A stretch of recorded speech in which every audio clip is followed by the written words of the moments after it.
जोंनि बर' हारिनि थाखाय सासे MCAL जोंनि दानि सोलिबाय थानाय बिटिआर सरकारनि UPPL राजखान्थि हान्जानि सासे MCAL दिलीप कुमार बर' बिथाङा 34 कालिंदर समिस्थिनि MCAL बिथांनि मोनसे भाइराल ओरैबायदि लासिंसिं सासे उन्दै हिनजावसाजों हटेलनि मोनसे रुमाव जमा थादों।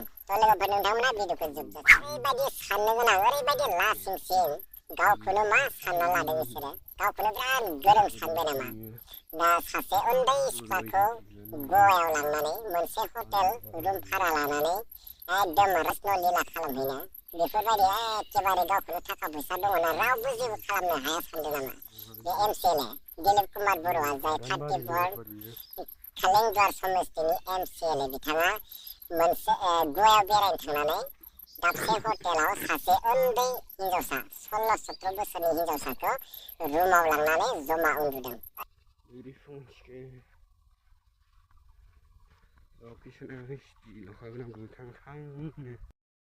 खुलुमबाय लोगोफोर बयनिसिमबो आंनि चेनेलाव सोरबाफोर गोदानै फैदोंबा लाइक शेयार कमेन्ट खालामना गालांदो।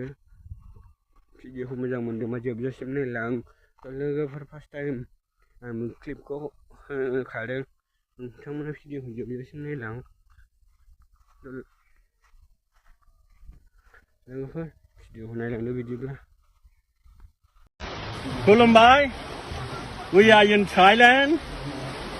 Today we are going to visit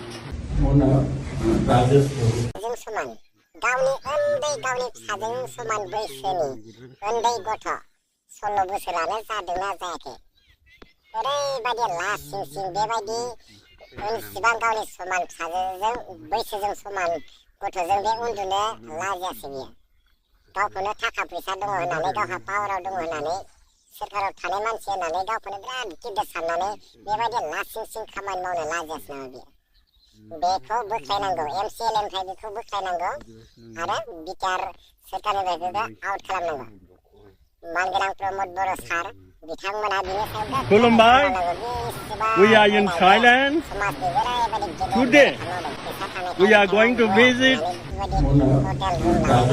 इसिबां गोरलै गथ'जों उन्दुनाया बे गोरलै बाथ्रा नङा बेनि सायाव गोख्रों एक्सन लानांगौ बेखौ बोख्लायनांगौ बेखौ ओरैबायदि साजा होनांगौ बे गावनि फिसाजोजों समान बेफोरबायदि बैसोजों बेफोरबायदि गाज्रि खामानि मावनायखौ बेखौ ओरैनो नागारनाङा ओरैबायदि लासिंसिं बेनि सायाव बिटिआर सोरखारा मा राहा लायो लोगोफोर नोंथांमोनाथ' नुखाबायानोसै बेबायदि इसिबां लासिंसिं जाथायखौ नोंथांमोना मा फोरमायनो सानो बेनि सायाव